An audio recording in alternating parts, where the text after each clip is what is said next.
రంగారెడ్డి జిల్లా Bandlaguda municipality Hyder Shah court ప్రభుత్వ పాఠశాలలో మున్సిపల్ కమిషనర్ శరత్ చంద్ర అధ్యక్షతన వార్డు సభ నిర్వహించారు. మేయర్, డిప్యూటీ మేయర్, కార్పొరేటర్లు సభకు హాజరయ్యారు. ఇందిరమ్మ ఇండ్లు, రేషన్ కార్డు లబ్ధిదారుల జాబితాను ప్రకటించారు. అర్హత ఉండి లిస్టులో పేరు లేని వారి నుంచి దరఖాస్తులు తీసుకున్నారు. ఇప్పటి వరకు కొత్త రేషన్ కార్డుల కోసం 2114, ఇందిరమ్మ ఇళ్ల కోసం 1245 దరఖాస్తులు వచ్చాయని తెలిపారు కమిషనర్ శరత్ చంద్ర.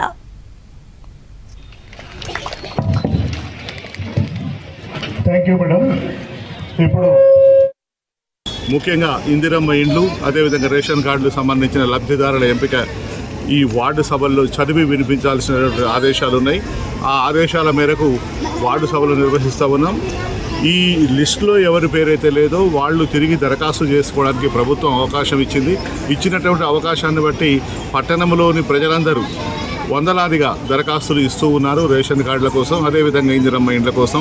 వచ్చినటువంటి దరఖాస్తులను ప్రభుత్వ ఆదేశాల మేరకు ఆన్లైన్ చేయడం, వాటిని వెరిఫై చేయడం, అర్హులకు ఈ యొక్క సంక్షేమ ఫలాలు అందే విధంగా నిరంతరం ఈ ప్రక్రియ కొనసాగుతుంది. ఎవరు కూడా ఇల్లు రాలేదనో, రేషన్ కార్డు రాలేదనో, లేదా ఇంకేదో అని ఎవరు ఆందోళన చెందవలసిన అవసరం లేదు. ఇది నిరంతరం కొనసాగుతుంది. కాబట్టి ఈరోజు రాకున్నా రేపైనా వస్తుంది, రేపు రాకున్నా ఎల్లుండైనా వస్తుంది.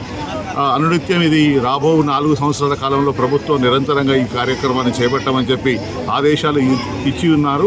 ఆ ఆదేశాల మేరకు ఈ మొత్తం కూడా ఎవరైతే అర్హులు ఉన్నారో పేదలకు సంక్షేమ పథకాలన్నీ కూడా అందే విధంగా అవసరమైన అన్ని చర్యలు కూడా తీసుకుంటామని ఈ సందర్భంగా తెలియజేస్తున్నాం.